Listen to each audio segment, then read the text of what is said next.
nightfall, the sea had the color of oil, thick, endless, indifferent. Waves struck the steel hull in slow, deliberate slaps, each echoing like a pulse beneath my boots.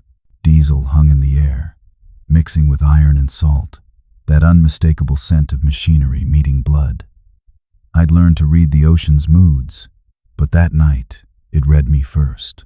The water was too calm for the noise it carried, too still for what was coming. Our convoy moved under blackout orders, engines throttled low. I was on watch duty, naval intelligence attached to the Marines, collecting patterns, not glory. The silence between transmissions pressed harder than the humidity. When the first flash split the horizon, no one shouted. We just turned, one by one, toward the impossible light that flickered and died before sound could catch up. Then came the percussion, metal on metal, a scream swallowed by static, and the sudden tilt of the deck beneath my feet. I remember the captain's voice over the intercom, calm but clipped. Pirates off starboard. Engage protocols. But pirates didn't travel in formation. Pirates didn't jam radio frequencies or fire with military precision. The rhythm of gunfire was too even, too professional. The difference between chaos and command is a pattern, and this was no chaos. When the smoke cleared, all that remained were black waves and drifting debris.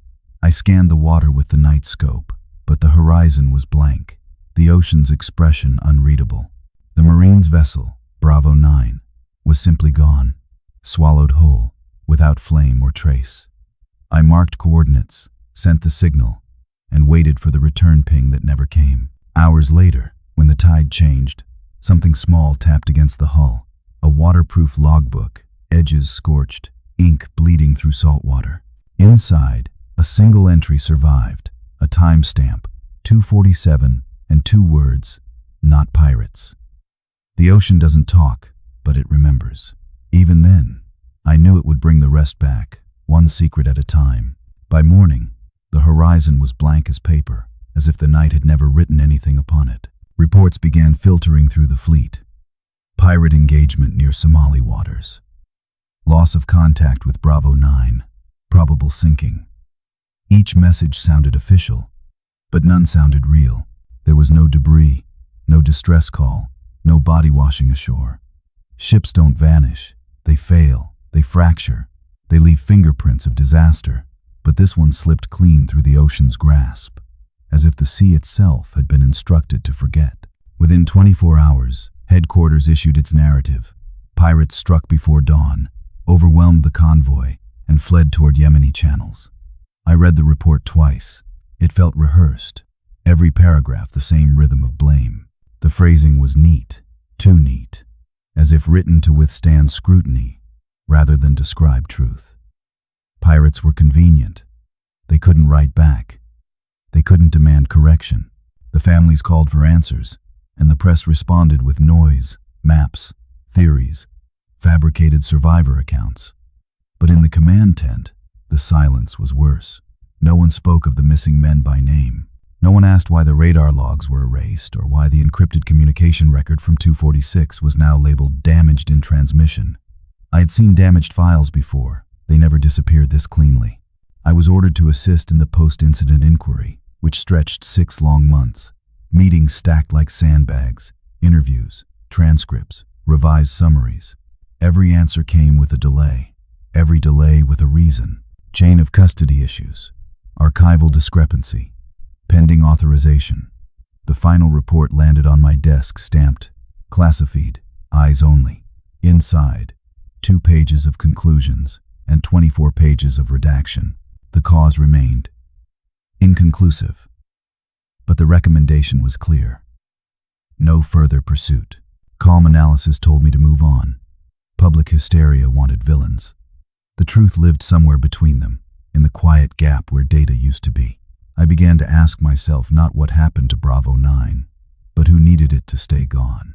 Silence had never scared me before, but this one felt deliberate, curated, as if someone had scrubbed the world clean and left the ocean to hold its breath. The first headline hit a week later. Marines lost in heroic battle against Somali pirates. It ran with a grainy photo from another decade and a statement from command that sounded like closure. Medals were awarded posthumously, folded flags presented under fluorescent light. Speeches repeated words like valor and sacrifice, polished so bright they blinded. Yet every ceremony felt hollow, rehearsed, like an echo of something unearned. The truth wasn't buried. It was rewritten. Families were told not to speak to the press until investigations concluded. A few did anyway. Their questions about insurance payouts, radio silence, missing logs were quietly redirected. The louder they asked, the softer the responses became. Eventually, silence outlasted outrage. The state had its story. Pirates ambushed a convoy. The Navy retaliated. Honor preserved. Simplicity triumphs over nuance when the public needs comfort. Inside the intelligence office, the story played differently.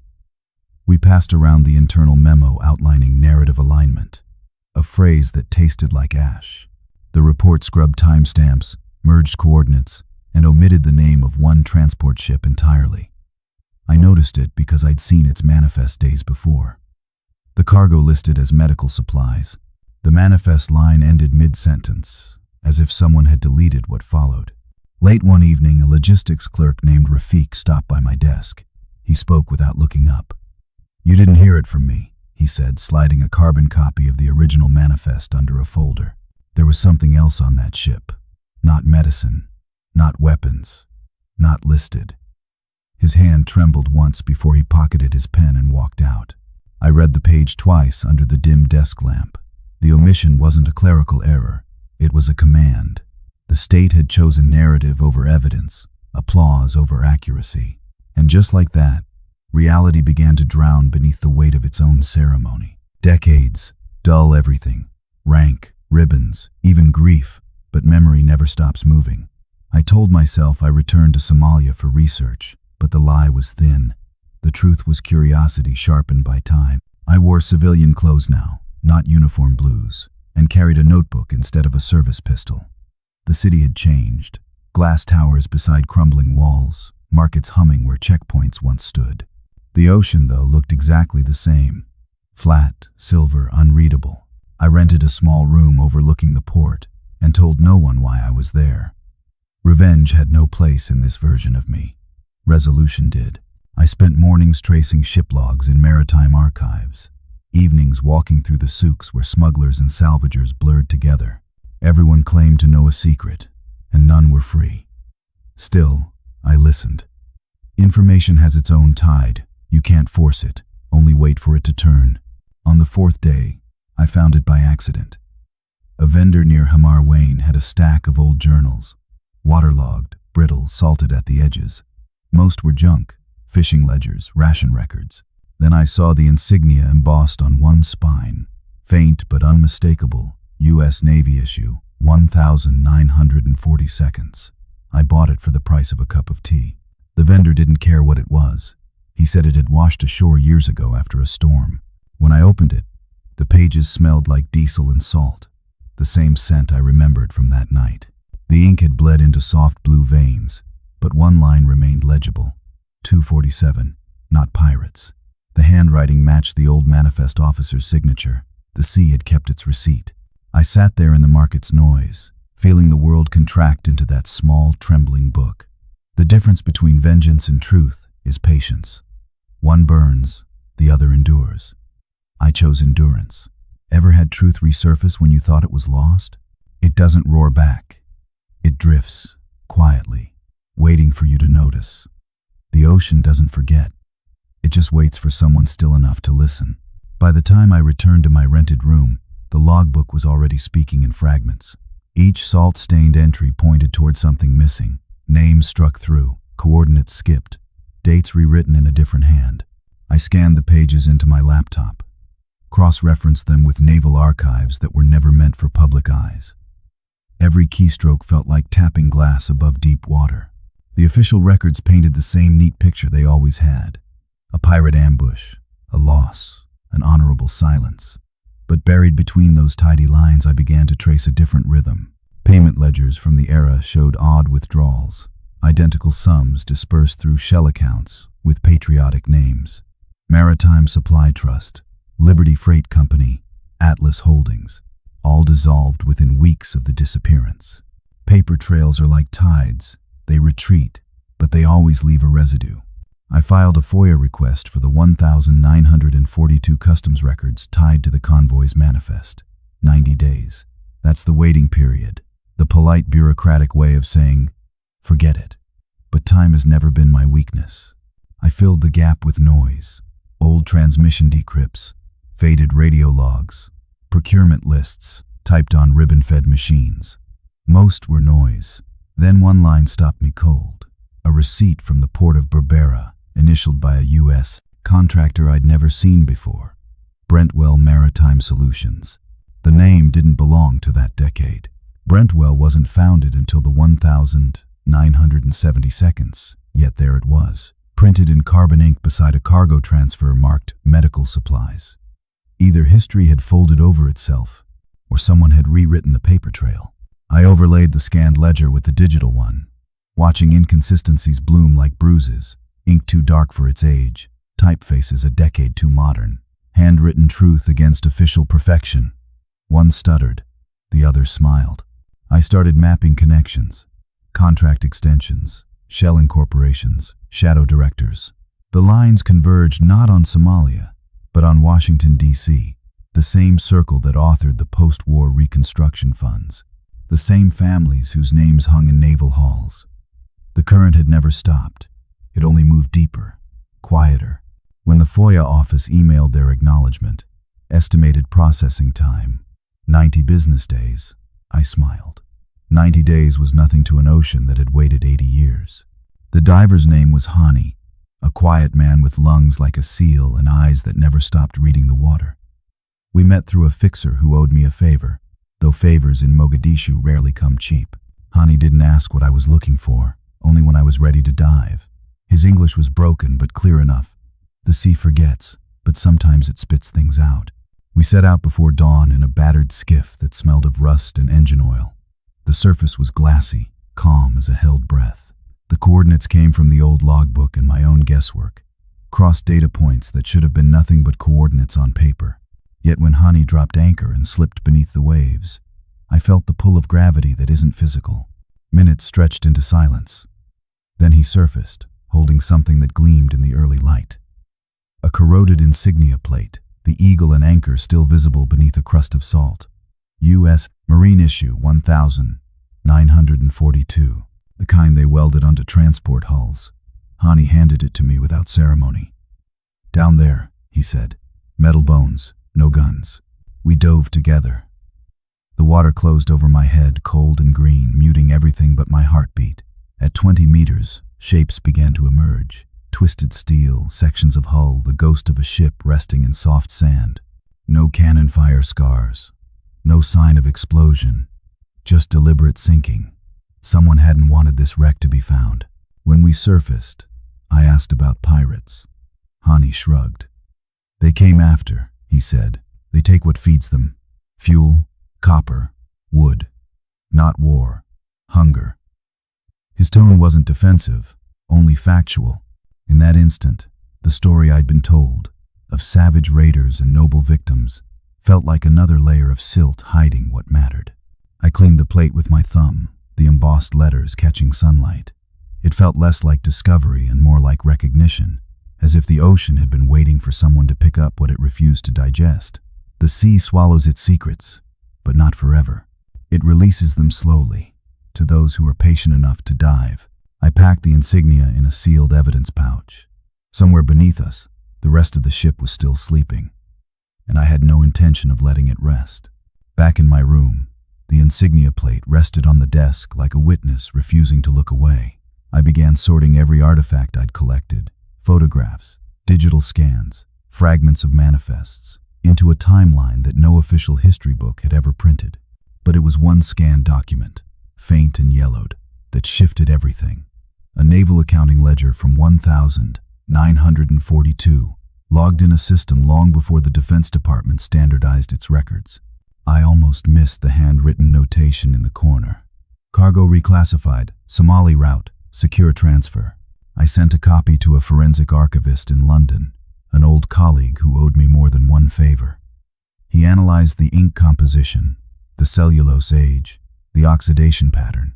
The results came back 3 days later, attached to a short note. Authentic. No forgery. Whatever they moved was worth erasing. The line beneath the redacted cargo entry had been scrubbed, then overwritten in darker ink. With infrared imaging, the original words surfaced slowly. Confiscated bullion. Nazi gold seized from intercepted Axis shipments, rerouted through neutral waters. Wealth versus silence. One builds monuments, the other buries them. The disappearance of Bravo 9 wasn't about pirates or politics. It was logistics. Gold makes its own laws. I traced the ledger's author initials to a procurement officer who reported directly to Admiral Keene, the same officer who chaired the inquiry that sealed the case. I remembered Keene once, years after the war, during a strategy symposium. He'd spoken about the moral cost of morale, the quiet arithmetic of choosing which truths a nation can afford. Back then I thought it philosophical. Now it sounded like confession. His motive wasn't greed. Not entirely. He'd redirected stolen gold to fund covert reconstruction projects, a moral laundering disguised as patriotism. It was an equation only men with medals could balance. Still, lives had been erased to make that math work. The Marines weren't lost. They were sacrificed to protect an illusion of unity. I stared at the ink swirls where history had tried to hide itself. Every secret leaves residue, chemical, emotional, human. I sealed the scanned pages into a hard drive and labeled the folder Keene Variable. The ocean had kept its receipts. The paper trail was simply waiting for someone to read the fine print. The British letter arrived by mistake, or maybe by design. A scanned microfilm attachment buried in a declassified naval archive. Its subject line understated, Post-convoy debrief, Somali route. At first glance, it was routine logistics chatter between London and Washington. Then I caught the timestamp, March 1942, a full week before the supposed pirate ambush even occurred.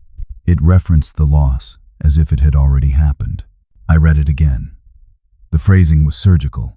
Operation Ledger assets to be contained under Maritime Incident Protocol. Mutual discretion ensures stability. The tone wasn't panic. It was coordination. A joint cover story written before the tragedy had even unfolded. My hands tightened on the keyboard. The pirates hadn't been a response. They'd been a script. Loyalty versus truth. I'd worn both like uniforms, but they never fit at the same time. The more I compared the British communiques to U.S. naval logs, the more obvious it became. Two allies managing the same lie from opposite shores. One hid the gold, the other buried the story. The world remembers alliances as treaties and handshakes, but underneath, history is written in quiet collusion. I printed the letter and pinned it beside the logbook and insignia photos. A pattern emerged, invisible until now. A triangulated deception. Britain had intercepted the bullion, the U.S. had rerouted it, and Somalia had paid the price in blood and famine. The pirates were never villains. They were placeholders in a moral equation drawn up by men who needed monsters. The open loop began to close. The missing Marines weren't victims of chaos. They were witnesses to theft. Their disappearance wasn't an accident. It was containment. I could almost hear Admiral Keene's words echoing through the years. The moral cost of morale. For the first time, the sea outside my window sounded different. Less like a memory, more like a conscience. Every wave breaking against the harbor wall seemed to whisper the same thing. They lied together. I didn't publish everything. Not yet. Just fragments. Coordinates without context. Excerpts of the naval ledger, and a redacted scan of the British letter. I created a string of burner accounts under false academic identities, each designed to look like an amateur historian chasing maritime trivia. The ocean of the internet is no cleaner than the real one. Both hide wreckage under calm surfaces. Silence versus exposure. I wanted to see what surfaced first. Truth or retaliation. Within 24 hours, the ripples began. A defense forum thread vanished. My email credentials were reset due to suspicious activity. 2 of the uploads disappeared from public archives, replaced by 404 seconds. Within 72 hours, the exact notice window listed in the DMCA takedown clause Every digital breadcrumb I'd posted had been swept away. The realism of censorship is bureaucratic, not cinematic. Domain takedowns, automated compliance, polite deletion letters signed by no one. Still, I monitored the data patterns. Someone, or several someones, were watching. Each time I re-uploaded under a new alias, they found it faster. That's when I realized the surveillance wasn't coming from random moderators. It was institutional. The metadata, in one takedown notice, traced back to an address in Arlington, a defense subcontractor that no longer officially existed. My internal compass wavered. For decades, I'd believed silence was a form of discipline, a way to keep integrity intact. But exposure isn't chaos, it's oxygen. The question lingered in my chest like ballast. Would you risk your name for what's right, even decades later? When my personal network credentials locked out and my bank app flagged unusual login attempts, I knew the line had been crossed. They hadn't just erased my data, they'd marked me. Pressure builds quietly at depth. You don't hear the hull buckle until it's too late. I reverted to analog. Notebooks, film negatives, offshore backups couriered by hand. The sea motif pulsed again. Water both erases and preserves. I began storing evidence inside waterproof canisters, dropping one into the current each week, labeled only with coordinates and dates. Proof that truth, once submerged, can still rise. Under the hum of my generator, I stared at the last surviving account, an untouched profile registered under my real name. For a moment, I hovered over post. My thumb trembled, then steadied. The pressure was no longer fear. It was purpose. He arrived without warning, yet not without ritual. A white sedan at the end of the gravel drive, engine still running. One hand visible on the steering wheel, posture of someone trained to wait without looking impatient. The air smelled faintly of brine. A storm was forming miles offshore. He introduced himself only as an aide to Admiral Kent, retired, though the card he placed on my table had no insignia, no rank, only a number embossed in silver. Some things, he said, settling into the chair across from me, are better submerged. His tone wasn't a threat, it was instruction, the kind given to a junior officer before a classified dive. Calm versus intimidation, a choreography older than both of us. I pressed record on my phone in plain sight. He didn't flinch. For accuracy, I said. He nodded once, as though accuracy were a courtesy, not a danger. Each question I asked, about the gold, the ledger, the vanished Marines, drew the same response. Measured silence, the kind that says we know you know. Between pauses, I studied his details. The clean cuffs, the faint tremor in his right hand, the way his eyes tracked the tide through the window instead of me. He was rehearsed, but tired. At one point, he reached into his coat, and I caught my reflection in the glint of a pen, not a weapon. He slid a sealed envelope across the table. For your records, he said. Inside, a single sheet, typed, dated 2 weeks ago. All materials related to Operation Riptide are to remain sealed indefinitely, per National Security Directive 472. He rose as thunder rolled. You're not wrong, he added softly, almost to himself. Just late. Then he left, no farewell, no look back. The sedan rolled down the road, taillights dimming into rain. I photographed the note, time-stamped the conversation log, and archived both in duplicate. Every exchange, every breath. Because documentation isn't defiance. It's depth control, pressure balanced by precision. Outside, the storm broke cleanly. Rain hit the sea like static, flattening waves into silver skin. The horizon disappeared, but the rhythm beneath remained steady, deep, patient, unstoppable. I watched until the sedan's tracks filled with water and vanished, as if the visit had never happened at all. By the time the storm cleared, silence had evolved from isolation into structure. I wasn't alone anymore. I just learned to listen for the right frequency. The first contact came through a historian in Marseille who'd traced post-war gold transfers across the Red Sea. Then a message from a woman in Virginia, granddaughter of a Marine listed as lost at sea. Her voice shook during the first call, not from fear but recognition, the sound of a wound finally being named. The network grew quietly, one encrypted call at a time. We never met in person. Signal apps, burner phones, timestamps blurred through VPNs. Every contact carried a piece of the wreck, documents, oral histories, fragments of uniforms stored in attics. I kept a ledger of them all, handwritten in waterproof ink. The irony wasn't lost on me. A new ledger rising against the old one. Through a legal NGO in Nairobi, we secured an attorney versed in maritime restitution. She spoke in the language of strategy, not outrage. Every action notarized, every affidavit sealed in triplicate. Bureaucracy as shield. Her advice was simple: don't shout, file. So we filed petitions under archival, access law, inquiries through UNESCO heritage clauses, FOIA appeals worded like lullabies. Each submission, another diver descending carefully into dark water. The contrast became my compass. One man's quiet versus an institution's noise. They relied on volume, press statements, patriotic slogans, commemorative ceremonies that drowned memory in applause. We relied on stillness. While they broadcast reassurance, we built records. While they issued silence orders, we notarized truth. Months passed under that rhythm. I learned to measure progress not by reaction but by resistance. When the first FOIA acknowledgement arrived, processing time approximately 90 days, I marked the date in my logbook beside a simple notation: pressure holding steady. The historians mapped transport routes against declassified flight plans. The descendants traced pensions that stopped abruptly in 1943. The NGO found insurance claims denied under non-combat conditions.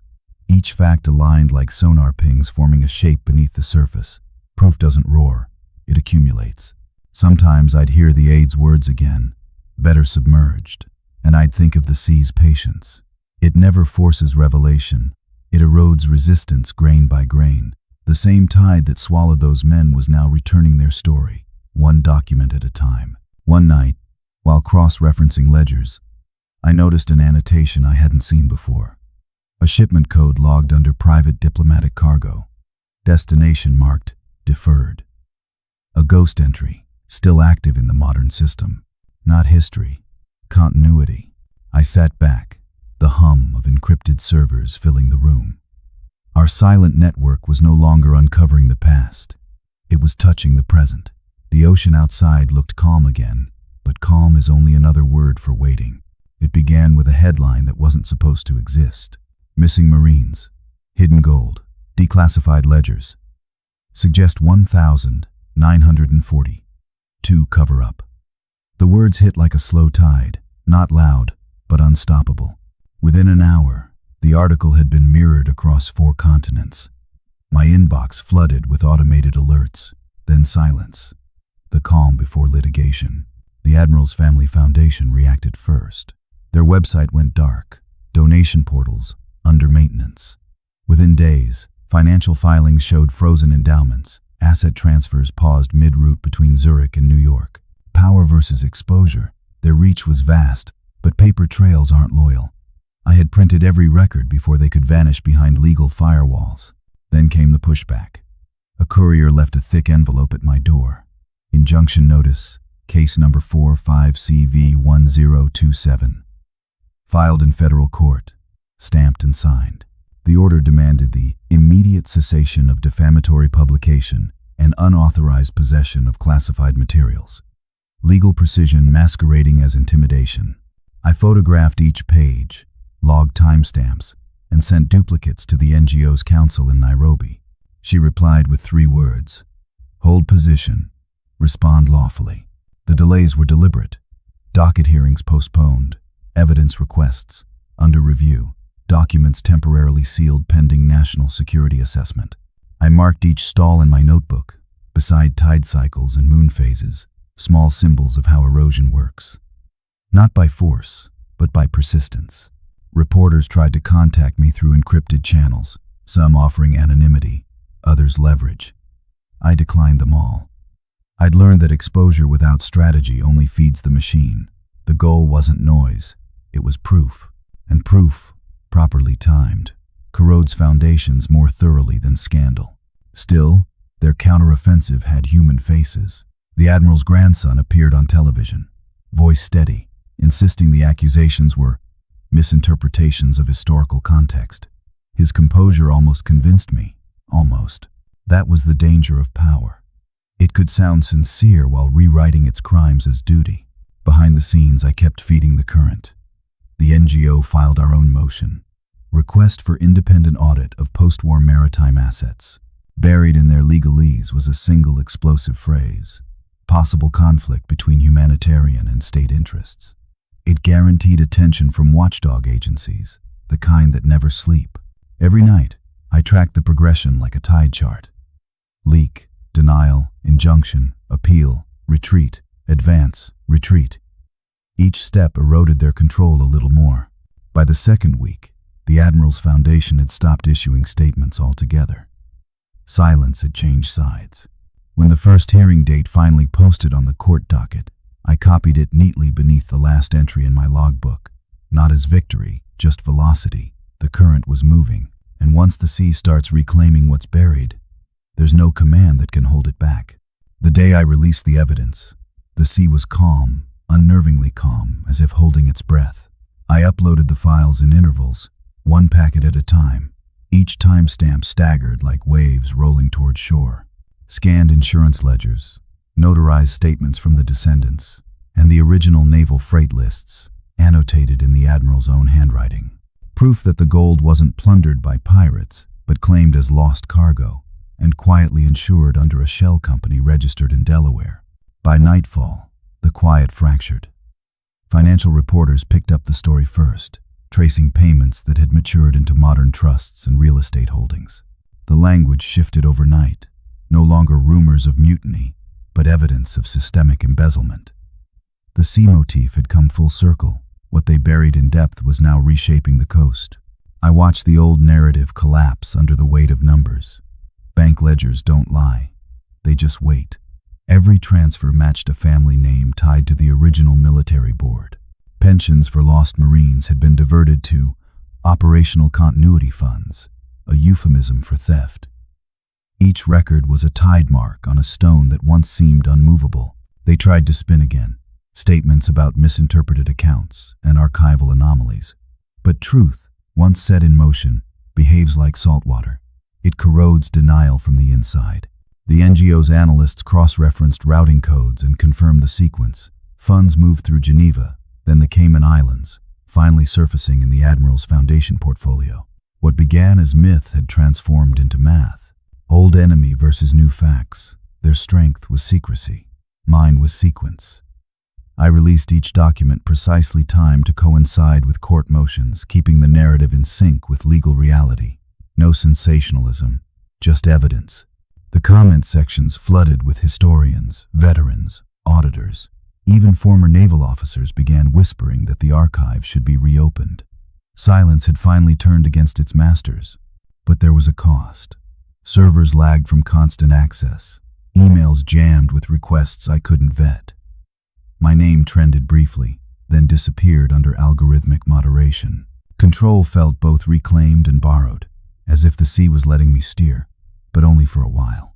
At dusk, I walked along the coast, near Mogadishu, where the first logbook had washed ashore. The tide was receding, revealing bits of driftwood, bottle glass, a bent insignia plate.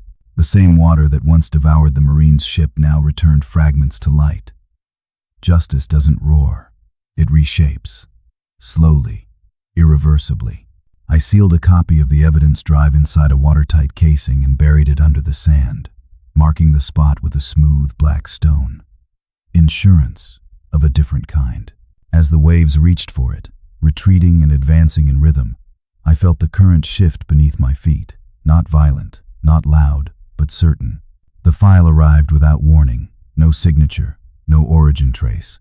Just a single attachment labeled Diver, Log, 42, MP4. I almost didn't open it, but curiosity, like the tide, pulls stronger than fear. The footage began with static, the rhythmic hiss of oxygen cycling through a diver's helmet.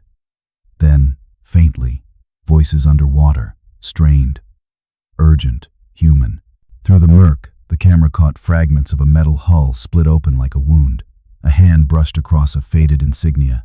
U.S. Marines, 1942. The diver's breathing quickened. Then came the sound, a voice barely audible over the regulator. It wasn't pirates. Tell them it wasn't pirates.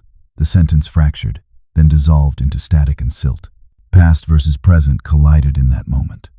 For years, this story had lived in ledgers, affidavits, and reports, all ink and paper, safe and distant. But hearing those words, salt-filtered and final, stripped away every buffer. The sea that had been my metaphor became something else, a witness. I replayed the clip 3 times, each viewing slower, the image grainier, the silence heavier. Emotion cracked through restraint. Not the cinematic kind, but something smaller, sharper, a tremor in the breath. The realization that the voices I'd been chasing still existed somewhere in that depth, suspended in time. I let the feeling come and pass, the way a wave breaks then reforms. Grief had no place in the strategy, but it could still guide its direction. I extracted the audio, enhanced it, logged it as Exhibit 27. Facts must still be named, even when spoken through ghosts. The NGO's tech team verified the file's authenticity. Analog degradation consistent with mid-20th century acoustics, modern recovery plausible through silt preservation, realism anchored the impossible. When I sent the clip to the families, I didn't add commentary, just the line, "You were right to wait." Hours later, one of the descendants replied with 2 words, "They spoke." That was enough. The sea had returned their voices, and in doing so, steadied mine. Resolve replaced reaction. The past had finally surfaced, not as myth, but as sound. And once a truth finds its voice, even the deepest water can't silence it again. The hall was colder than I expected, not from temperature, but from tension. Rows of microphones stood like sentinels, cables curling toward translators' booths behind glass. The flags of 12 nations hung above the dais, motionless in the recycled air. I took my seat at the witness table, the waterproof logbook resting beside my folder of evidence. The same book that had once floated ashore now sat inside an international tribunal, its pages dry but heavy. The contrast was immediate. Truth stillness versus political noise. Lawyers murmured, rehearsed objections. Delegates whispered through earpieces. Journalists typed as though speed could substitute for understanding. When the chair called my name, the noise receded. The microphone caught the sound of a single page turning. I began with the only sentence that mattered. What was lost in 1942 was not just a vessel, it was accountability. They questioned everything: chain of custody, authentication, motive. I answered each calmly, fact by fact, tide by tide. Exhibit 3. FOIA release, dated and stamped. Exhibit 14. Notarized descendant testimony. Exhibit 27. The recovered diver's recording. I spoke without performance, because truth, when whole, doesn't need drama. It holds its own gravity. The Admiral sat opposite, older than the file photos suggested. His uniform now ceremonial, medals dulled by age rather than polish. When his turn came, he stood slowly, adjusted his cuffs and said, "Yes, we concealed the event. We did it to protect wartime unity, not to profit." His voice didn't tremble, but his eyes searched the table as if for absolution. That was the human part. Believing a noble motive could cleanse a corrupt act. I didn't interrupt. The tribunal didn't either. Silence filled the hall, thick as seawater. The chair asked the only question that mattered. At whose expense was that unity purchased? The Admiral didn't answer. He sat back down, lips pressed thin. The room remained quiet long enough for everyone to hear the weight of that omission. For 14 days, the tribunal deliberated. Procedural, methodical, exhausting. Every clause examined, every testimony cross-referenced. Realism has its own rhythm. Waiting rooms, delayed translations, motions filed at midnight, coffee gone cold under fluorescent light. Justice doesn't sprint, it wades. During those days, I stayed in a rented room overlooking the harbor. Each morning I watched cargo ships move through the same waters where the Marines vanished, their hulls glinting with sunrise. The same sea, different cargo, different century. I kept a steady log of my own, not legal notes, just observations. Wind direction, east. Public sentiment, shifting. Noise receding. On the 15th morning, I was called back. The verdict was unanimous. Acknowledgement of state misconduct, recommendation for restitution to families, and full declassification of records. No dramatics, no applause, just the steady readout of accountability. The admiral closed his eyes during the ruling, not defiance, not relief, something quieter. A man finally meeting the consequence he'd postponed his entire life. As I left the chamber, cameras flashed, questions volleyed. I didn't respond. Outside, the harbor wind carried the faint scent of salt and diesel, the same as the night everything began. The sea, again, had kept its receipts. The letters arrived in plain envelopes, stamped with the tribunal's seal. Inside each was a single page, an official acknowledgement of service, loss, and state responsibility. For the families, it wasn't money that made them weep. It was the line that said, "Your kin did not fall to pirates." After 8 decades, the record had been corrected. Justice versus time delay, not balanced, but reconciled. The restitution followed. Calculated sums drawn from the admiral's dissolved foundation, transferred through monitored accounts. Figures precise down to the cent, as though arithmetic could measure grief. I sat beside the descendants as they signed receipts, their hands steady, their faces unreadable. Some spoke of closure, others of inheritance they wished they'd never received. The youngest descendant, a child tracing his great-grandfather's name on the form, asked if the sea would give back the ship next. No one answered. When the clerk offered my envelope, I pushed it back. "Not mine to take," I said. Compensation wasn't the currency I'd been chasing. I wanted the silence corrected in the official record, not gilded by settlement. Recognition carried more weight than wealth. Proof that truth, once surfaced, could stay afloat without a price tag. The press called it symbolic. They were half right. Symbolism is what remains when history finally exhales. The sea had returned what it could: names, evidence, voices. The rest it kept, as all witnesses do, not from malice but memory. Some things must remain beneath to remind us how deep loss can go. That evening, I walked the shoreline again. The tide was low, the water gentle, almost reflective. The same current that once hid the wreckage now lapped quietly at my boots. For the first time, it didn't feel like an adversary. It felt like a hand returning something long overdue. Not gold, not proof, but balance. Fame arrived like a riptide, sudden, directionless, and loud. One morning my face was on split-screen panels between anchors debating whether I was a patriot or a traitor. Headlines shouted words I'd never said, motives I'd never claimed. Control versus chaos had never felt so literal.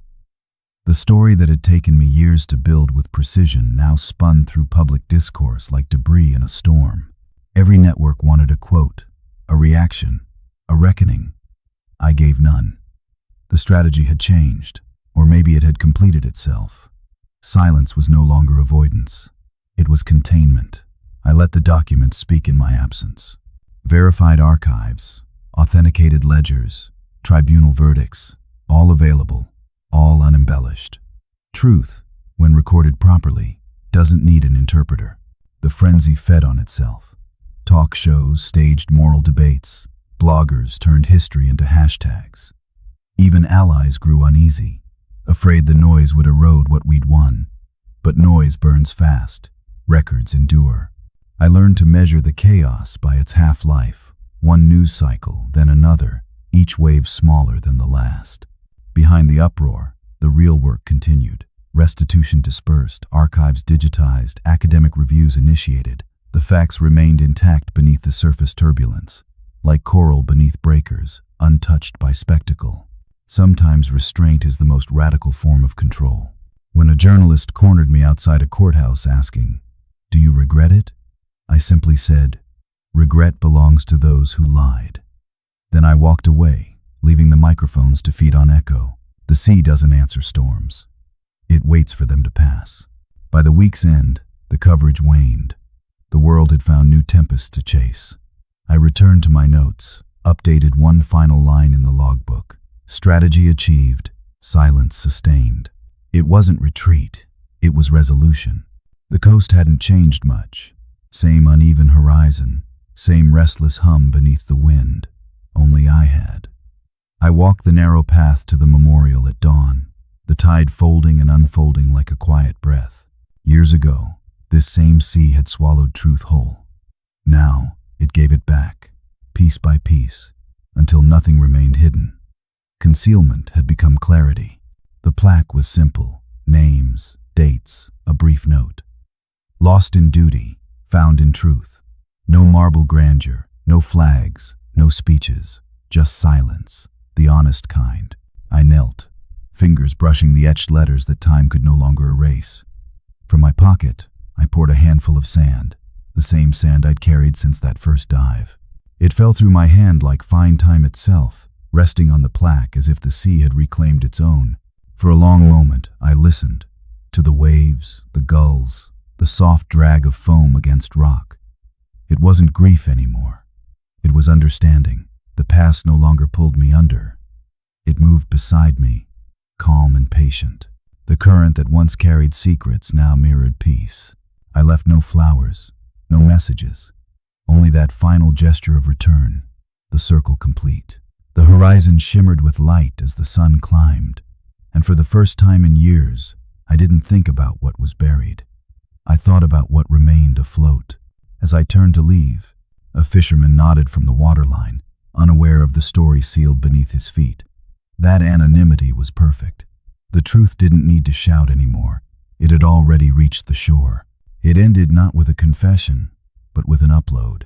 The final act took place in a rented room, overlooking the same gray water that had started it all. The desk was bare except for a weathered hard drive, a cup of black coffee, and a single flash of sunlight slipping through the blinds.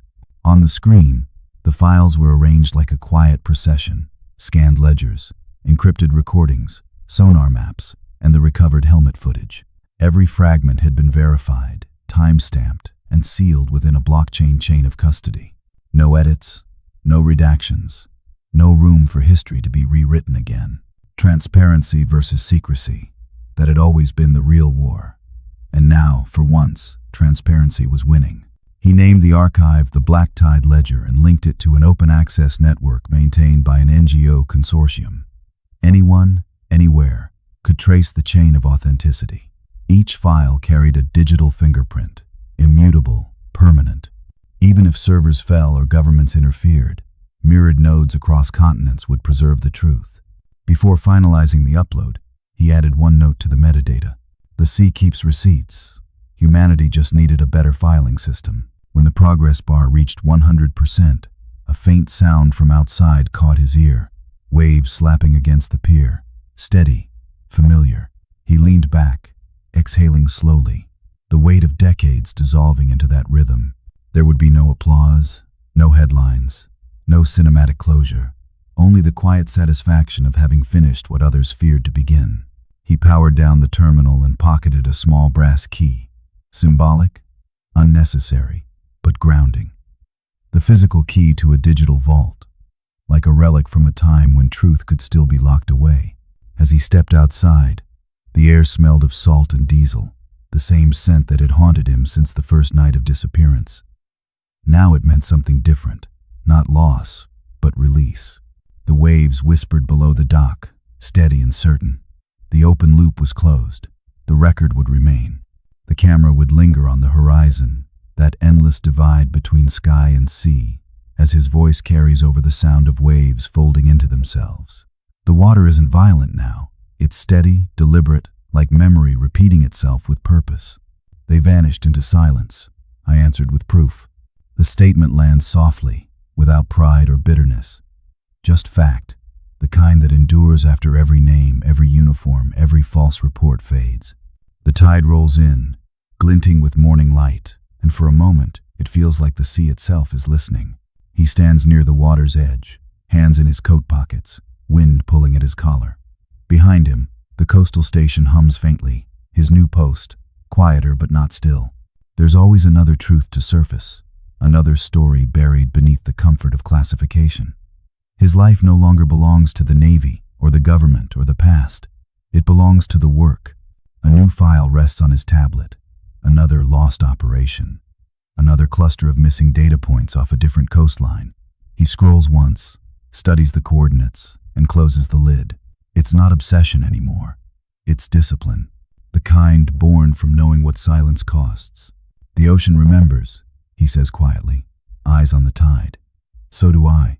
The camera pulls back as he walks along the shoreline, the receding waves tracing a rhythmic echo behind him. His reflection flickers, merges with the water, and disappears, not erased, just absorbed into the same current that once hid everything. Then, one last sound, a single wave breaking against stone, sharp and final, before it retreats into calm again. Fade to black.